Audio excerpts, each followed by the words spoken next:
Right, today I've come to Waverley, which is near Farnham in Surrey, and I've come to see Waverley Abbey, which was the first Cistercian abbey in Britain.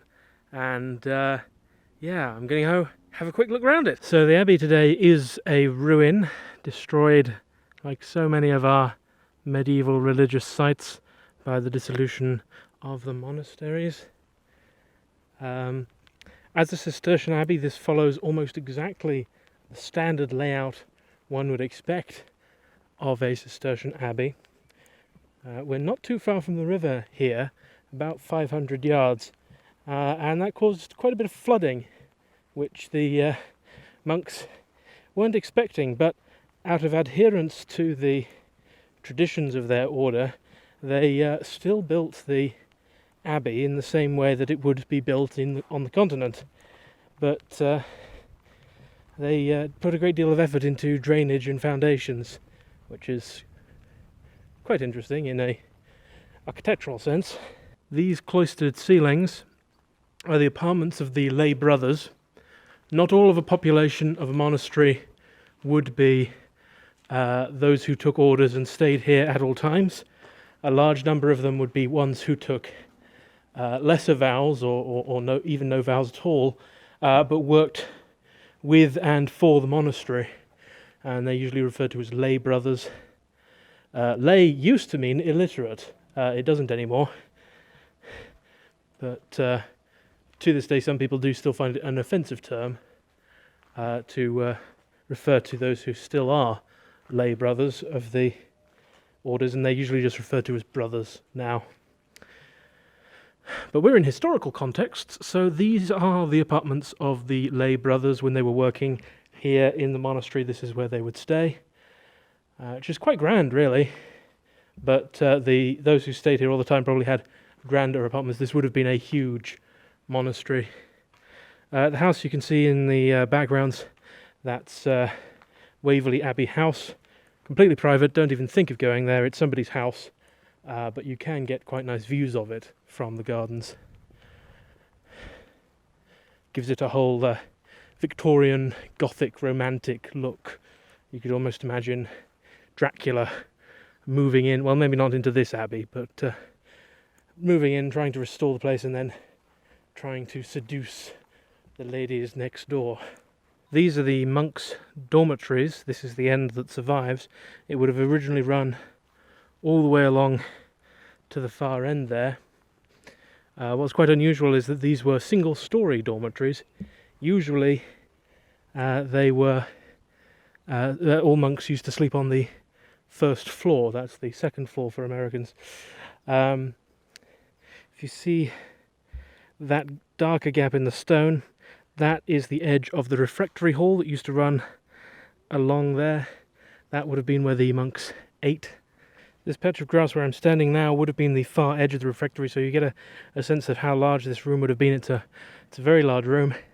Standard monasterial fare was quite basic: bread, water, vegetables. However, on feast days, especially for the richer monasteries, it could get quite extravagant with local trout and venison and oxen and all kinds of other interesting roast meats. Not for everyone, of course, usually not the lay brothers, certainly, but yes, it certainly could get pretty wild in there.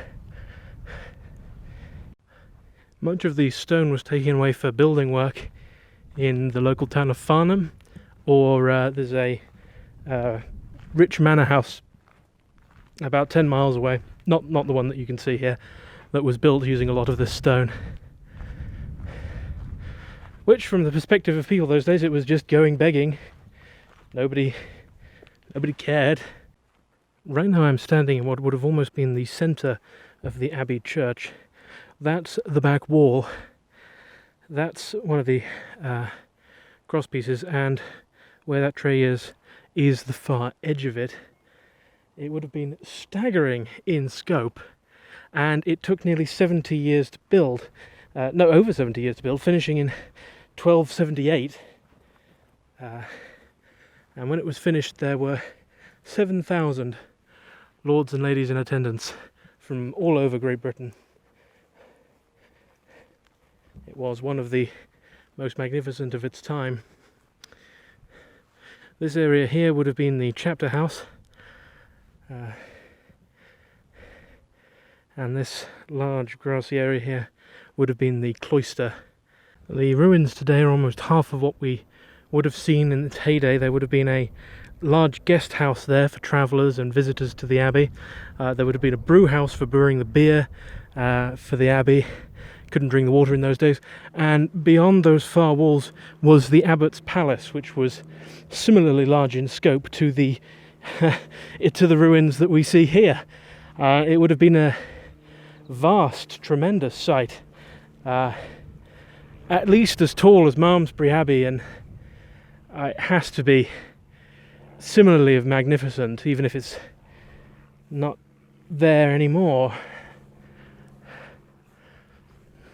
It's quite staggering, really. All the abandoned places in this area, places where people no longer live or wish to live, just they disappeared. And this lake is the remains of the Abbey fish ponds, now part of the large manor house over to the left's grounds, and they're still teeming with fish.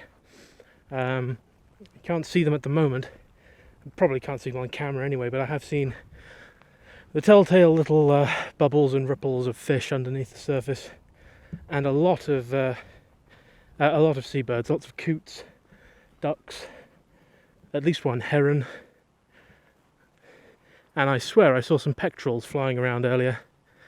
So quite a pretty little spot.